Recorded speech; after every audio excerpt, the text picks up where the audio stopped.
Good morning and welcome to the Bloomberg Daybreak Asia podcast. I'm Doug Krisner. Here are the stories we're following today. Today, financial markets mapped out Donald Trump's return to the White House, as well as the potential for Republicans to control both houses of Congress. Now, a major part of Trump's economic policy is tariffs. His plan is to place tariffs on all U.S. imports. This would include charges of between 10 to 20% on all imported goods, and where Chinese products are concerned, tariffs of as much as 60%. For a closer look, I'm joined now by John Liu, Bloomberg News Executive Editor for Greater China. John joins us from our studios in Beijing. Can we start with reaction to what you're feeling right now in the Chinese capital to the Trump victory, John? I think there's actually a bit of awe at the moment that Donald Trump was able to pull off the sort of victory that it seems like he was able to pull off, potentially a trifecta, taking both the Senate and the House along with the White House. And we see today, or the thing that I'm hearing from lots of people here in Beijing is, wow, it's really amazing he was able to do that. I don't think people have gotten yet to the point of thinking very deeply about what next. John, you know better than I the challenges that are facing the Chinese economy at the moment. The export side seems to have been holding up reasonably well. It's the domestic economy that's really been struggling. So too have imports to China to some extent. In your view, how well is China prepared to respond to the potential trade war with the U.S. or a different style of trade war? Let's put it that way. I think China is better prepared in the sense that we've seen this show before. Like, we've lived through 4 years of a Donald Trump administration, and we've gone through a trade war. And so in that respect, I think China is much more prepared in terms of how to negotiate, what the main points of contention potentially probably will be. In terms of how well the economy could take on a 60% tariffs all around, I think that is the answer to that is not very well. There have been some estimates by UBS, for instance, that calculate if Donald Trump did, in fact, put 60% tariffs on all Chinese exports to the U.S., that would essentially cut 2.5 percentage points from China's GDP. That means China would be growing half as fast as it has been in the last couple of years as a result. Given how the Chinese economy is struggling at the moment, is there a particular vulnerability where the U.S. could potentially take advantage of this weaker state and try to capitalize that? If these tariffs are really a form of the first part of a negotiation, does the U.S. necessarily have a bit of the upper hand here? I think definitely the United States has an upper hand when it comes to these negotiations. China depends on being able to have access to foreign markets, to create jobs, to create demand for its manufactured goods. It's going to be the Chinese government has been trying to wean itself off of that dependency, but it's going to take time and it's not going to happen very quickly. And so in the short term, I think there are a lot of cards in Donald Trump's and the United States' hand. In terms of how those negotiations go, I have heard quite a number of Chinese officials sort of bring up the idea or bring up the sense that Donald Trump has actually said himself that this is maybe a negotiating tactic. So they're kind of approaching it as in a hopeful way. Maybe he will not actually on day one impose those tariffs.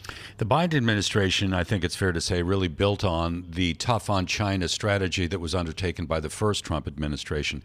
And what the Biden administration did in kind of building on that was, I'm thinking in particular of the export controls on certain advanced high technology, especially the semiconductors. So if you move away from the issue of tariffs, the question becomes, is Beijing prepared for additional U.S. restrictions on sales to China? Remember, during the first Trump administration, Huawei got caught up in that, didn't it? It did. I think the big difference, I would say, between the way that the Biden administration and the first Trump administration prosecuted these curbs on technology was the Biden administration has been much more successful, I think, in getting the American allies to go along with their policies. And it's, I think, much more in question how effective a Trump administration would be in doing that. At the same time, I think the Chinese are very concerned about losing even more access to American technology and Western technology in general. There is a ton of money being spent in China to try and create domestic technologies to replace those things. Again, that takes time. It's not going to happen in the next week or year or a couple of years. So let's imagine for a moment that Trump's threat of these tariffs at 60% is really the first part of a negotiating strategy. If he follows through, let's say the negotiations were to fall off the rails at some point, those tariffs are really imposed. Are Chinese authorities willing to do much more to help the economy, do you think? And the timing is kind of interesting because we just had the meeting of the Standing Committee and indications that we may be getting a little bit more fiscal support for the Chinese economy. So put that in context for me. Yeah, so I think the timing of that meeting of the National People's Congress Standing Committee that you just mentioned is very interesting. It usually happens at the end of October, this meeting. They pushed it back until November 4th through 8th. So it ends after the election. And so a lot of people have wondered if that timing wasn't changed so that that Chinese officials could calibrate their response to reflect the new administration potentially in Washington. And so the idea would be with Trump coming in, potentially China would do more in terms of stimulus to try and get domestic consumption up to make up for this additional tariffs cutting off demand from the United States. That's John Liu, Bloomberg News executive editor for Greater China. And you can hear more of our conversation coming up this weekend on Bloomberg Daybreak Weekend.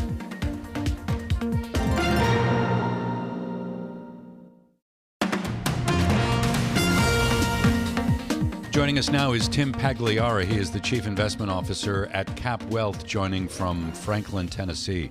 Tim, thanks for making time to chat with us. Obviously, today for markets was very much about mapping out Donald Trump's return to the White House, as well as the potential for Republicans to take control of both houses of Congress. How do you view what's going on in the price action? Well, it's obviously, there are a number of Trump trades that have shown through today. Ivan Boltansky at BTIG probably made one of the best calls of anyone. He said that the Fannie Mae, Freddie Mac, the GSEs coming out of conservatorship was the number one Trump trade. He recommended the preferreds. Some of them were up 75% today. It's just incredible. It's interesting. Last week I was reading a note from strategists over at Citigroup. They recommended selling any rally in U.S. stocks if the election resulted in a Republican sweep. They view such a scenario basically as creating a bit of uncertainty where corporate earnings are concerned. Would you agree with that, or would you push back a bit? I'd push back a lot. I mean, I think that what's needed right now is pro-growth policies to help us deal with this tremendous budget deficit that everybody's finally starting to talk about. And it's been the elephant in the room for quite a while. And the interest rates going up, that's really not Trump's fault. That's just a fact of life that we've got almost $10 trillion worth of debt we have to refinance between now and the end of the first quarter. And, the Fed has to reestablish the yield curve. So they busted the yield curve. They're going to bring short-term rates down. Longer-term rates are going to go where the bond market says they need to go to get a reasonable return given inflation and all the other factors that go along with too much government spending. So we have higher yields today as a result of the sell-off in the bond market. At the long end, I think we picked up around 16 basis points on the 10-year. Yes. A lot of worry here that Trump's proposals will fuel, as you're kind of pointing out, larger budget deficits and then require maybe even greater supply in the bond market. So is now the best time, let's say, to extend tax cuts, would you say? Absolutely. And I think they have to address growth in the economy. They have to keep the economy growing, and it has to grow faster than it has. And so that's what the market is looking for. That is the only way really out of this box without any more pain than what accompanies higher rates. And if they can do that, then we've got a really bright future with AI and some of the innovation and things that will come from all of that.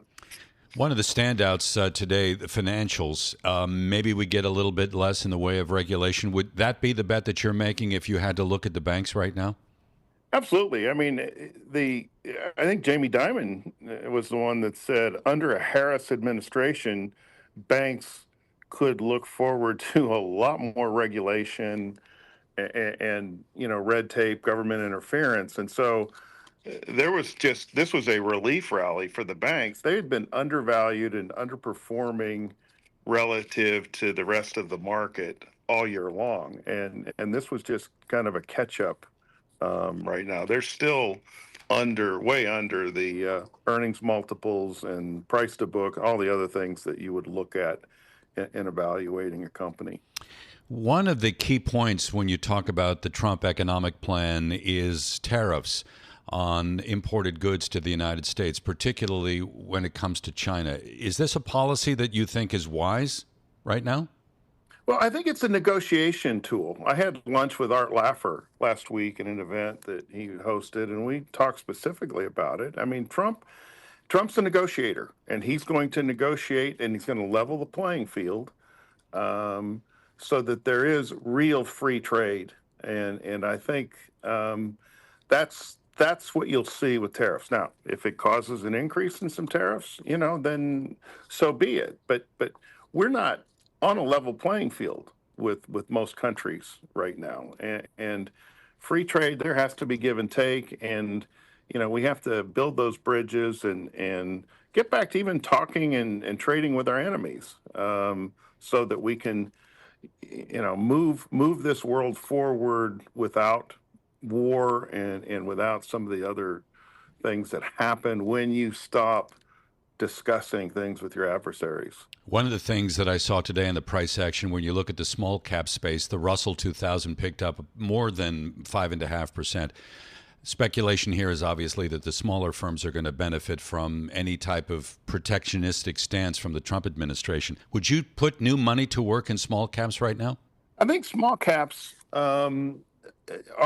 they're good values. They will do well in a lower corporate tax environment and a pro-growth environment. And so, yes, I would put money to work there. I'd put money to work in a variety of things, especially infrastructure plays with artificial intelligence. There's a lot of inventory of these chips. Now they're having to build out these networks, and they're finding holes in the networks and everything from electricity usage, and demand to the quality of the fiber and what they're going to need to transmit all this data at the speed that they need to move once these networks are built out.